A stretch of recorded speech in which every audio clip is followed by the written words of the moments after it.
اعوذ باللہ من الشیطان الرجیم بسم اللہ الرحمن الرحیم وبہ نستعین وہو خیر معین رب اشرح لی صدری ویسر لی امری واحلل عقدۃ من لسانی یفقہوا قولی۔ ہمارا موضوع گفتگو ہے روزہ ماہ رمضان المبارک، اور اس کے ضمن میں آج عرض کریں گے کہ روزہ اور ماہ رمضان المبارک ایک بہترین موقع اور غنیمت ہے پروردگار عالم کے ساتھ رابطے کا، کہ یہ ماہ مبارک ہمیں ایک موقع فراہم کرتا ہے کہ ہم اپنے خالق کے ساتھ، اپنے مالک حقیقی کے ساتھ، پروردگار عالم کے ساتھ ایک مصمم رابطہ قائم کر لیں، ایک خالصانہ رابطہ قائم کر لیں۔ اگر ہم اپنی زندگی کے معمولات میں خدا سے غافل ہیں تو ہم اس غفلت کو دور کریں اور خدا کے قریب ہونے کا ایک موقع اس ماہ مبارک میں جو ہمیں ملا ہے اس سے ہم استفادہ کریں۔ سورہ حشر کی آیت نمبر 19 میں ارشاد باری تعالیٰ ہے وَلَا تَكُونُوا كَالَّذِينَ نَسُوا اللَّهَ، دیکھو ان لوگوں کی طرح نہ ہو جو کہ جنہوں نے اللہ کو بھلا دیا ہے۔ جس نے اللہ کو بھلا دیا ہے اس نے خدا کا تو کوئی نقصان نہیں کیا، اپنے خالق کا تو کوئی نقصان نہیں کیا۔ فَأَنْسَاهُمْ أَنفُسَهُمْ، اس نے در حقیقت اپنے نفس کو بھلا دیا ہے۔ جس نے اللہ کو بھلا دیا ہے در حقیقت اس نے اپنے نفس کو، اپنی جان کو، اپنے آپ ہی کو بھلا دیا ہے۔ أُولَئِكَ هُمُ الْفَاسِقُونَ، یہ در حقیقت فاسق ہیں، یہ فسق و فجور کرنے والے ہیں، جو ہر وقت برائیوں کی طرف جاتا ہے۔ انسان کے بارے میں کہا کہ یہ چاہتا ہے کہ ہر وقت بس برائی ہی کرتا رہے،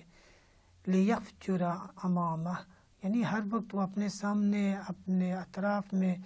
وہ فجور کی طرف جاتا ہے، فسق کی طرف جاتا ہے، نافرمانی کی طرف جاتا ہے۔ تو یہ ماہ مبارک ہمیں اللہ کے ساتھ جوڑنے کے لیے، اللہ کے ساتھ رابطہ کرنے کے لیے بہترین مواقع فراہم کرتا ہے۔ خدا کی شناخت، خدا کے ساتھ رابطہ، اس کی عبادت، اس کی پرستش، یہ در حقیقت ہماری فطرت کے اندر ہے، یہ ہماری فطرت سے جدا نہیں ہے۔ کون انسان ہے کہ جو خوبیوں سے پیار نہ کرتا ہو، جو کائنات کے اندر موجود حسن کو نہ چاہتا ہو؟ تو کائنات کا سارا حسن، سارے کمالات، ساری خوبیوں کا مرکز، محور، منبع وہ ذات الہی ہے۔ تو اگر ان ساری خوبیوں کے ساتھ پیار ہے تو گویا اللہ کے ساتھ بھی پیار ہے، اس کے ساتھ بھی عشق ہے۔ تو اگر ہم نے اللہ کو بھلا دیا ہے اپنے قول میں، اپنے فعل میں، اپنی فکر میں، اپنی سوچ میں، اور اپنے نفس کی عبودیت اور بندگی کر رہے ہیں، ہر وقت جو ہمارا دل کرتا ہے وہ کرتے ہیں، یا جو ہماری فکر اور سوچ میں آتا ہے اللہ کی اطاعت سے ہٹ کر اس کو انجام دے رہے ہیں، تو یہ وہ موقع ہے کہ جب ہم نے صبح سے شام اور شام سے صبح تک اپنے آپ کو عادی بنانا ہے، اپنے آپ کو متوجہ کرنا ہے، اس غفلت سے ہم نے نکلنا ہے، اور اگر خدا نخواستہ جو پہلے وقت گزرا ہے اس کی تلافی کرنی ہے کہ جو اللہ کی نافرمانی میں گزرا ہے۔ سورہ الزمر کی آیت نمبر 53 ہے کہ جس میں ارشاد ہو رہا ہے قُلْ يَا عِبَادِيَ الَّذِينَ أَسْرَفُوا عَلَىٰ أَنفُسِهِمْ، کہ میرے حبیب میرے ان بندوں کو کہ جنہوں نے اپنے نفس کے اوپر ظلم کر لیا ہے، جنہوں نے اسراف کیا ہے، ان سے یہ فرما دیجئے کہ لا تقنطوا من رحمت اللہ، کہ اللہ کی رحمت سے مایوس نہ ہوں۔ ان اللہ یغفر الذنوب جمیعا، اللہ تعالیٰ سارے گناہ معاف کر دے گا۔ انہ هو الغفور الرحیم، وہ غفور ہے، وہ رحیم ہے، وہ ساری گناہ جو پہلے کیے ہیں اس کی تلافی ہو سکتی ہے، اس کا ازالہ ہو سکتا ہے، مغفرت ہو سکتی ہے، بخشش ہو سکتی ہے، رحمتوں کی بارش ہو سکتی ہے۔ تو اس ماہ مبارک میں ہم اپنے رابطے کو اللہ کے ساتھ مضبوط سے مضبوط تر کرنے کی کوشش کریں۔ خدا سے رابطے کے لیے سب سے پہلا مرحلہ ہے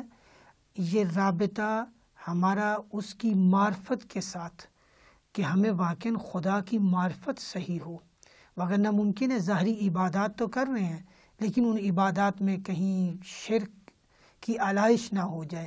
کہیں وہ عبادتیں ایسی نہ ہو جائے کہ جسے قرآن کہتا ہے فویل للمصلین الذین هم عن صلاتهم ساہون، نمازیں تو پڑھیں لیکن نمازیں ان کے منہ پر دے ماری جائیں، یا ان کے وہ نمازی کے جو اپنی نماز ہی سے غافل ہے، روح عبادت کو نہیں سمجھتا۔ تو سب سے پہلا رابطہ ہمارا روح کا، قلب کا، فکر کا، ایمان کا رابطہ ہے اللہ کے ساتھ، اللہ کی معرفت کا رابطہ ہے۔ جیسے نہج البلاغہ میں ارشاد ہے مولا کائنات کا کہ فرمایا اول الدین معرفت، کہ دین کی بنیاد اور ابتدا ہی اس کی معرفت سے ہے۔ تو جب اس کی معرفت ہو جائے گی، اس کی معرفت کے نتیجے میں اس کی اطاعت خود بخود آ جائے گی۔ جتنی معرفت بہتر ہوگی اتنی اطاعت بہتر ہوگی۔ تو پہلا مرحلہ معرفت کا ہے، پھر اس کے بعد اسی معرفت کے نتیجے میں یقین، ایمان، اس ایمان کی پختگی ہے۔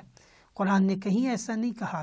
کہ ایمان لاؤ اور اس ایمان کے ساتھ عمل کی بات نہ کی ہو، آمنوا و عاملوا الصالحات کو ساتھ ساتھ ذکر کیا ہے۔ تو جب ہم پہلے مرحلے کو مکمل کر لیں تو فوراً دوسرا مرحلہ عمل کا ہے۔ تو ایک پہلا رابطہ اللہ کے ساتھ اس کی معرفت کا ہے، اس کے اوپر ایمان لانے کا ہے، اور پھر دوسرا مرحلہ اس کی بتائی ہوئی باتوں کے اوپر عمل کرنے کا ہے کہ جو اس نے کہا ہے اس کے مطابق ہم اس کے اوپر عمل بھی کریں، جو احکامات اس نے دیے ہیں انہی احکامات کو کہ جو ہماری ہی بہتری کے لیے ہیں، جو ہماری ہی اصلاح کے لیے ہیں، جو ہمارے ہی کمال کے لیے ہیں، اگر ہم ان کے اوپر عمل کرتے جائیں گے تو گویا ہم اللہ کے ساتھ اپنے رابطے کو مضبوط سے مضبوط تر کرتے جائیں گے۔ یہ ماہ مبارک کہ جس میں ہم ایک طریقہ ہے رابطے کا روزہ رکھنے کا، کہ روزہ رکھیں اور اس کی رضا کے لیے اس کی اطاعت میں صبح صادق سے لے کر غروب آفتاب تک ہم کوئی چیز نہ کھائیں نہ پئیں، اور اپنی فکر میں بھی گناہ کا خطور نہ ہونے دے، گناہ کا دخول نہ ہونے دے، یعنی فکر و سوچ میں بھی۔ تو وہ جو ساری شرائط ہیں روزے کی اس کو ملحوظ رکھتے ہوئے ایک یہ رابطہ ہے۔ ایک ماہ رمضان کی دعاؤں ہی میں حج کی دعائیں ہیں کہ ہمیں پروردگار حج کی توفیق عطا فرمائے، تو ایک رابطے کا طریقہ روزہ، ایک حج ہے، اسی طرح والدین کی اطاعت ہے، حقوق العباد جتنے بھی ہیں جس میں مقدم ہے والدین اور عزیز و اقارب، ان کے ساتھ صلہ رحمی ہے۔ تو حقوق العباد اور حقوق اللہ ان دونوں کی ادائیگی کے ساتھ، اطاعت الہی کے ساتھ، من یطع الرسول فقد اطاع اللہ، جس نے اللہ کے رسول کی اطاعت کی گویا اس نے اللہ کی اطاعت کی ہے۔ تو ارشاد باری تعالیٰ اطیعوا اللہ و اطیعوا الرسول و اولی الامر منکم، اطاعت خداوندی، اطاعت رسول اور اولو الامر، انبیاء و معصومین کے ساتھ ائمہ معصومین علیہ السلام کی اطاعت، ان کی زندگیاں کہ جو ہمارے لیے اسوہ حسنہ ہے۔ تو ان اطاعت کے ساتھ ہم اللہ کے ساتھ اپنا رابطہ مضبوط کر سکتے ہیں۔ رابطے کا ایک ذریعہ دعا ہے، ایک ذریعہ راز و نیاز ہے، ایک ذریعہ مناجات کرنا ہے، ایک ذریعہ باوضو رہنا ہے کہ ہر وقت فکری اعتبار سے بھی ہم اپنے آپ کو اللہ کی پناہ میں دے دیں۔ تلاوت کلام مجید ہے، اذکرونی اذکرکم، کہ فرمایا تم میرا ذکر کرو میں تمہارا ذکر کروں گا۔ تو اس کا ذکر تلاوت کلام پاک ہے، اس کی تسبیح بیان کرنا ہے، اس کے ساتھ خلوت کرنا ہے، گریہ وزاری کرنا ہے۔ حضرت موسیٰ علیہ السلام سے نقل ہوا کہ فرمایا گیا کہ انہوں نے، اس کو ہم نقل کر رہے ہیں ایک کتاب سے، ایک روایت جو نقل ہوئی ہے، فرمایا کہ حضرت موسیٰ سے اللہ تعالیٰ نے یوں کہا کہ اے موسیٰ، میں جانتا ہوں کہ جو مجھ سے محبت کا دعویٰ کرتے ہیں کہ وہ اپنی محبت میں کتنے سچے ہیں، کہ جو محبت کا دعویٰ تو کرتے ہیں لیکن شام ڈھلتے ہی وہ اپنی آرام گاہوں پہ چلے جاتے ہیں، وہ استراحت کرنا شروع کر دیتے ہیں یا وہ اور مصروفیات بنا لیتے ہیں۔ تو فرمایا کہ میں مطلع ہوں، میں آگاہ ہوں، میں جانتا ہوں کہ کون اپنی اس محبت کے دعوے میں سچا ہے اور کون اپنی محبت کے اس دعوے میں صرف لکلکہ زبان کی حد تک ہے۔ تو فرمایا کہ اے موسیٰ، جو مجھ سے محبت کرتے ہیں میں ان سے بخوبی آگاہ ہوں، اور کبھی ایسا ہوا ہے کہ کوئی محبوب کو چاہتا تو ہو لیکن کوئی ایسا محب کہ محبوب کو چاہے لیکن اس کے ساتھ خلوت کرنے سے گریزاں ہو؟ محبوب کو چاہتا ہے، محبت کا دم بھرتا ہے، لیکن اس کے ساتھ خلوت نہیں کرتا، اس کے سامنے راز و نیاز نہیں کرتا، اس کے ساتھ بیٹھ کر مناجات نہیں کرتا۔ تو فرمایا کہ یہ محبت کے دعوے کرنے والے وہ ہیں کہ جو در حقیقت شب بیداری کرنے والے ہیں۔ قم اللیل الا قلیلا، کہ فرمایا کہ راتوں کو اٹھو، چاہے تھوڑی دیر اٹھو، کبھی نصف شب اٹھو، کبھی اس وقت کو کہ جب راتیں زیادہ لمبی ہیں تو اس وقت کو بڑھا لو، اور کبھی اگر راتیں چھوٹی ہیں تو اس وقت کو کم کر لو، لیکن راتوں کو اٹھو۔ تو کون ہے کہ جو اپنی اس محبت میں سچا ہے، صداقت پر قائم ہے، اللہ سے رابطہ کرنا چاہتا ہے لیکن ایسا رابطہ کہ جس میں اس کا ذکر ہی نہیں ہے۔ الا بذکر اللہ تطمئن القلوب، اطمینان قلب چاہتے ہو لیکن ذکر سے دور ہو، تو اطمینان قلب اگر چاہیے تو اس کے ذکر کے ساتھ ہے، اس کی اطاعت کے اندر ہے، جو احکام قرآن بیان کرتا جائے اس کے مطابق اپنی زندگیوں کو ڈھالتے جائیں۔ سورہ بقرہ کی آیت نمبر 275 میں جہاں ربا کے بارے میں بات ہوئی تو فرمایا